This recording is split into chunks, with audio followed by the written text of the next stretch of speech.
บ่เถียงจากคำถึงใครประนามว่าอ้ายมันเซ่อที่เป็นฝ่ายยอมเสมอยอมให้เธอตัวตามสำบาย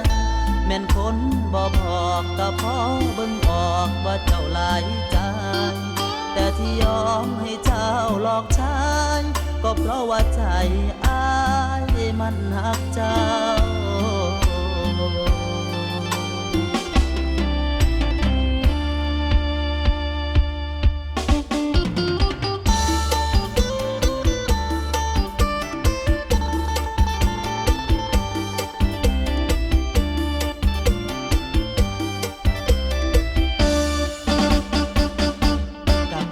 มันหักสิต้มกะหักสิตัวกะหัก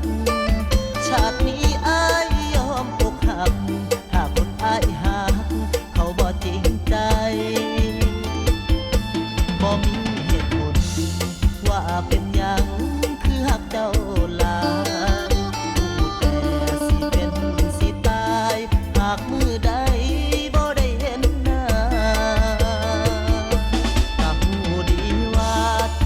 ผ่านมาคือตัวประจำหูดีว่าหาคนงามมีคนหักนำเป็นธรรมดาแต่ก็บอกเคยคิดสิถอนหัวใจออกมาตายทิ่มกะยาบ่ยานดอกนะถ้าตายเพราะหักเธอทำท่าเสื่อถึงสิ้นว่าเจ้าตัวคักทำท่าเสือถึงสิหูเสมอว่าเจ้าตัวคักเคยเจ็บหนักโอยนับเพื่อบ่ได้แต่ใจอ้ายก็อยู่เฉยคนเว้าเจยว่าอ้ายโง่เหลือหลายคือผู้สาวลวงใจโง่หลายมันตายซ้ำพอที่ใส่กันงามกะจำนำสอยมาดาวให้อยากได้ก็หาให้เพิ่นซื้อเครื่องบ่พอยังคอยซื้อบัตรเติมเงิน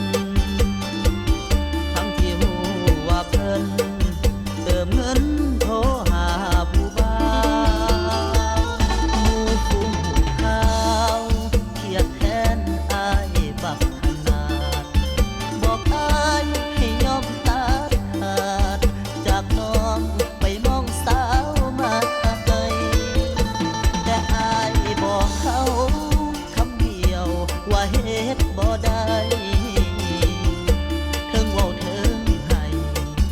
สุดท้ายก็ยอมให้ถูกตั้งใจอยู่หรือว่าตั้งใจตัวอิหยังก็แล้วแต่ตั้งใจอยู่หรือว่าตั้งใจตัวอิหยังก็แล้วแต่อ้ายบ่มีข้อแม้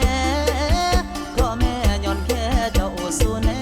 วมักเจ้าแล้วเป็นโทษไงขอหาหยังเป็นสิบลาบหรือขังแล้วแต่นางสิลงโยนตัวโลดเชิญตัวอ้ายโลดยกโทษแบบบ่มีเงื่อนไขสิฮักเจ้าแบบที่เคยฮักเว้าแน่นหนักว่าชาตินี้บ่เปลี่ยนใจ